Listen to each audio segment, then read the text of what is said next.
Is it actually worth backing the AQWorlds Infinity Kickstarter?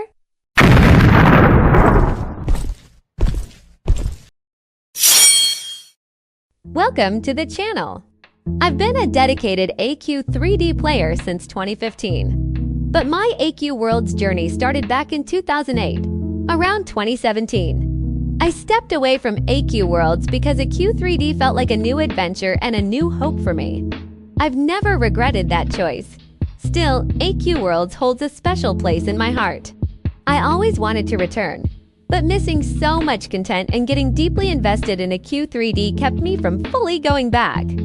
Alright, I know I got a bit too emotional there. So without taking up any more of your time, let's get straight to the point. Today, I'm going to share my personal perspective on whether backing the AQWorlds Infinity Kickstarter is actually worth it or not.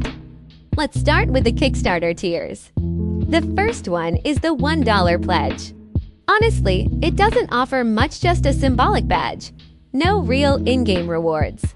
However, if it works like the AQ3D Kickstarter, a $1 pledge might let you upgrade later through the Manage Account page to unlock higher tiers. In AQ3D, this was only available for a limited time. Whether Infinity will allow that is still unclear. Let's move on to the next tier.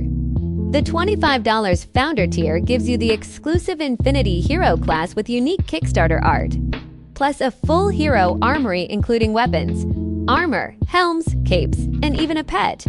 You also get a Steam key with closed alpha and beta access, a hero starter pack with extra bag and bank space, boosts and potions, digital wallpapers, your name in the credits, and the exclusive Infinity Founder badge and title. This tier could be a solid option for players who don't have a big budget but still don't want to miss out on exclusive rewards. Now, let's move on to the next tier.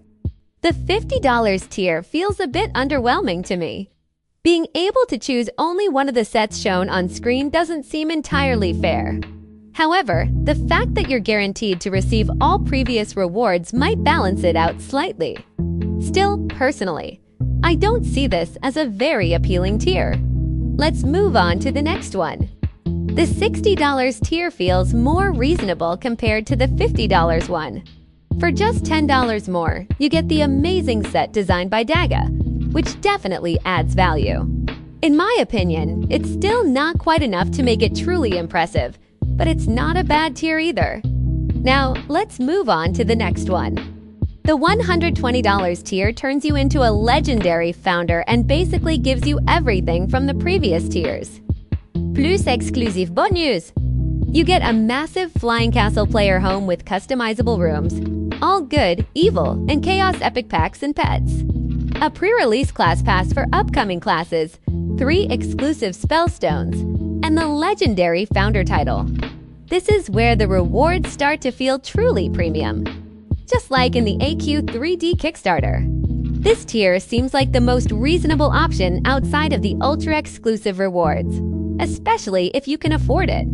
It offers strong overall value compared to the lower tiers and feels like the point where the rewards truly become worthwhile. Now, let's move on to the next one.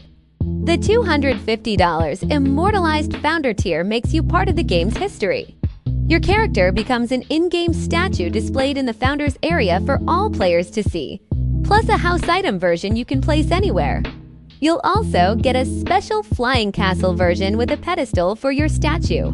And you can even allow other players to place your statue in their own homes.